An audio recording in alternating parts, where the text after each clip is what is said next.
from the front is TV9's MD and CEO Barun, who has marshaled all the editorial and marketing prowess of TV9 network to bring to you the second edition of TV9 What India Thinks Today, the News9 Global Summit. May I please invite on stage Barun to deliver his opening address.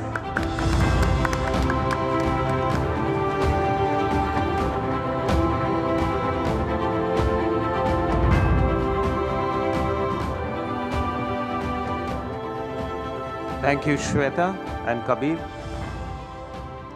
The Honorable Tony Abbott, former Prime Minister of Australia, Madam Maria Ahmed Didi, former Defense Minister of the Maldives, His Excellency Now Gilan, Ambassador of Israel, our distinguished guest, delegates from all over the world, ladies and gentlemen.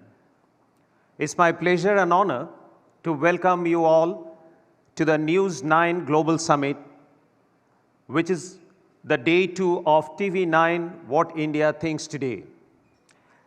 It's only the second edition of our flagship annual summit, but I'm delighted to tell you that it is far bigger in its scope and more novel in its architecture and formats.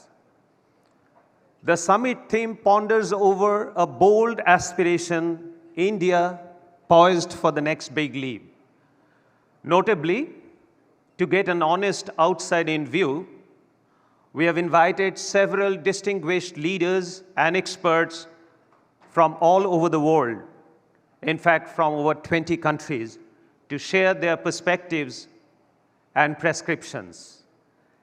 TV9 Network is grateful to them for investing their time and energy in this enterprise.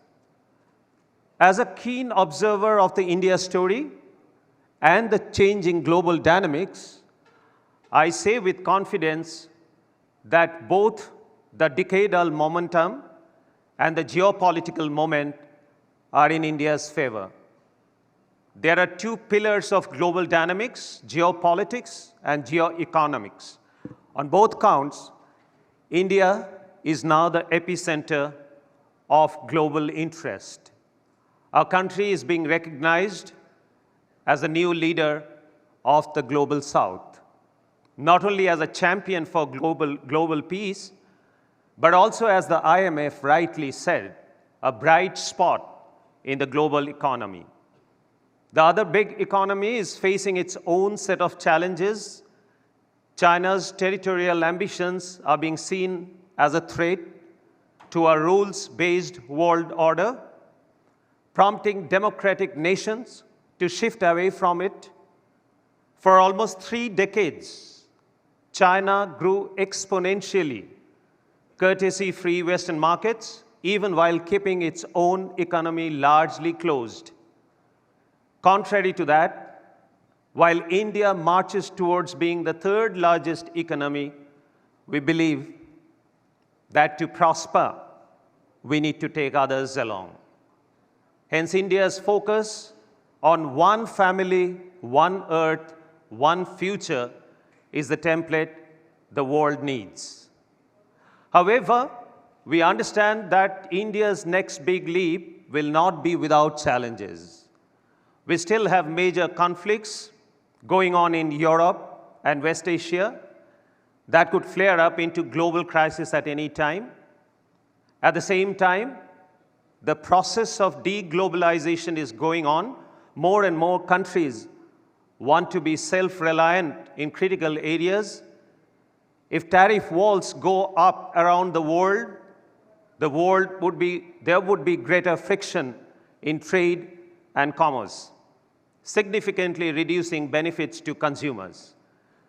The uncertainties in supply chains will also have a severe impact on inflation and could push millions into poverty.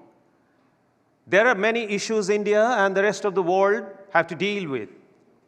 As the day unfolds, you will get to hear some of the biggest and most important stakeholders and experts from India and abroad, global CEOs, Indian cabinet ministers, discuss a wide variety of key issues.